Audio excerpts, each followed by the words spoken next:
ಸ್ನೇಹಿತರೆ, ನಮ್ಮ ರಾಜ್ಯದ ಎಪಿಎಂಸಿಗಳ ದುಸ್ಥಿತಿ ಮನಗಾಣಲು ದೂರದ ಬೀದರ್ಗೋ ಗುಲ್ಬರ್ಗಕ್ಕೋ ಹೋಗಬೇಕಾಗಿಲ್ಲ.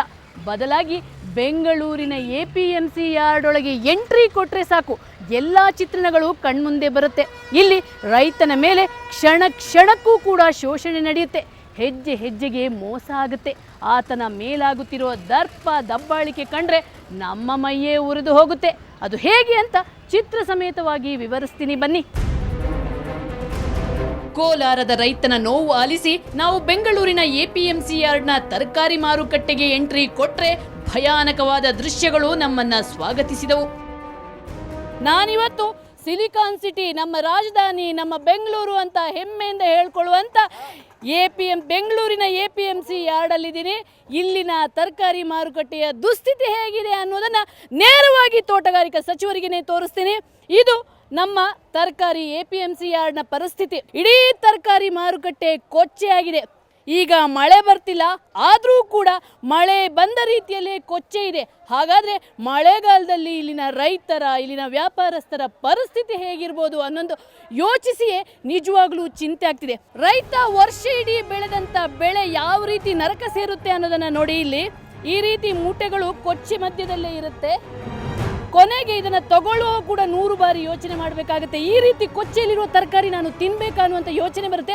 ಇನ್ನೊಂದು ನೀವು ನೋಡಿ, ಇಲ್ಲಿ ಯಾವಾಗ ನೋಡಿದ್ರು ಇಲ್ಲಿ ಜಾಮ್ ಇರುತ್ತೆ. ಯಾಕಂದರೆ ವ್ಯವಸ್ಥಿತವಾದ ರಸ್ತೆ ಇಲ್ಲ, ಇಲ್ಲಿ ಒಂದು ಒಳ್ಳೆ ವ್ಯವಸ್ಥೆ ಇಲ್ಲ. ಆದರೆ ನಿಮ್ಗೊಂದು ಸಂಗತಿ ಗೊತ್ತಾ, ಇಲ್ಲಿ ಪ್ರತಿಯೊಬ್ಬರು ತೆರಿಗೆ ಕಟ್ತಾರೆ. ಪ್ರತಿ ವಾರ 350 ರೂಪಾಯಿ ಕಟ್ತಾ ಇದ್ದೀವಿ ಮೇಡಮ್. ಪ್ರತಿ ವಾರ 350 ರೂಪಾಯಿ. ಒಂದು ವಾರ ಕಟ್ಟಿಲ್ಲ ಅಂದರೆ ನಮ್ಗೆ ಫೈನ್ ಹಾಕ್ತಾರೆ.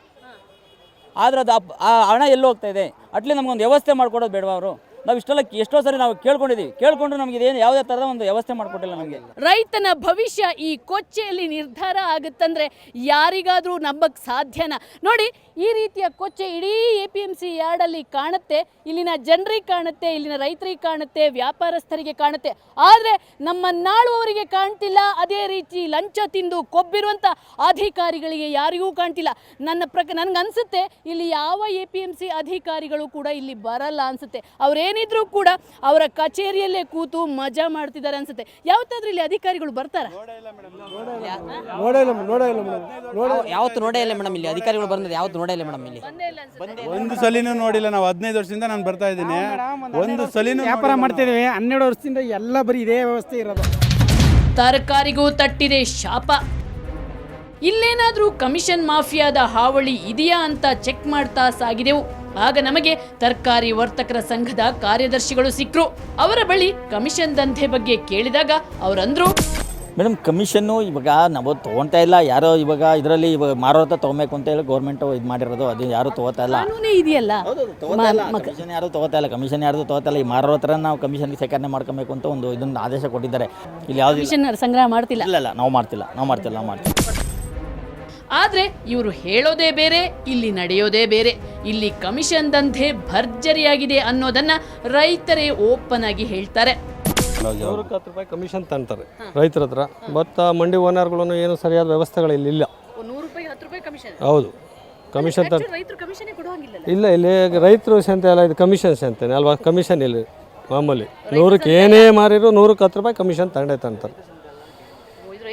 ಅಲ್ಲ, ಹೌದು, ಕಮಿಷನ್ ಸಂತೆನೆ ಇಲ್ಲಿ ನಡೀತಾರದೆ. ಕಮಿಷನ್ ಸಂತೆಯಲ್ಲಿ ಅಷ್ಟೇ ಅಲ್ಲ, ನಾವು ನಡೆಸಿದ ರಹಸ್ಯ ಕಾರ್ಯಾಚರಣೆಯಲ್ಲೂ ಇದು ಬಯಲಾಗಿದೆ.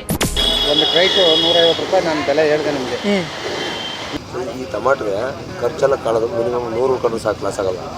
100 ಎಷ್ಟು ಕೆಜಿ ಬರುತ್ತೆ? ಅದರಲ್ಲಿ 12 ಕೆಜಿ ಬರುತ್ತೆ. 12 ನಮಗೆ 100 ರೂಪಾಯಿ ಕೊಟ್ಟಲ್ಲಿ ಪೂರ್ತಿ ಖರ್ಚೆಲ್ಲ ಕಾಳೋದು. ವರ್ಷ ಇಡೀ ಕಷ್ಟಪಟ್ಟು ದುಡಿದು ಫಲ ಪಡೆದು ಅದನ್ನ ದೂರದೂರಿನಿಂದ ಹೊತ್ತು ಮಾರುಕಟ್ಟೆಗೆ ತಂದ್ರೆ ಇಲ್ಲಿ ರೈತನಿಂದಲೇ ಕಮಿಷನ್ ಪಡೆದು ಶೋಷಿಸಲಾಗುತ್ತೆ. ಇದು ಎಂಥ ನ್ಯಾಯ ಮುಖ್ಯಮಂತ್ರಿಗಳೇ?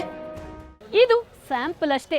ಇಲ್ಲಿನ ದಲ್ಲಾಳಿಗಳ ದರ್ಬಾರು, ಅವರು ರೈತರಿಗೆ, ಸರ್ಕಾರಕ್ಕೆ ಮಾಡೋ ವಂಚನೆಯ ಇನ್ನಷ್ಟು ಭಯಾನಕ ಮುಖಗಳು ನಮ್ಮ ರಹಸ್ಯ ಕ್ಯಾಮ್ರಾದಲ್ಲಿ ಸೆರೆಯಾಗಿವೆ. ಅದನ್ನು ತಿಳಿಸ್ತೀನಿ ಚಿಕ್ಕ ಬ್ರೇಕ್ನ ನಂತರ.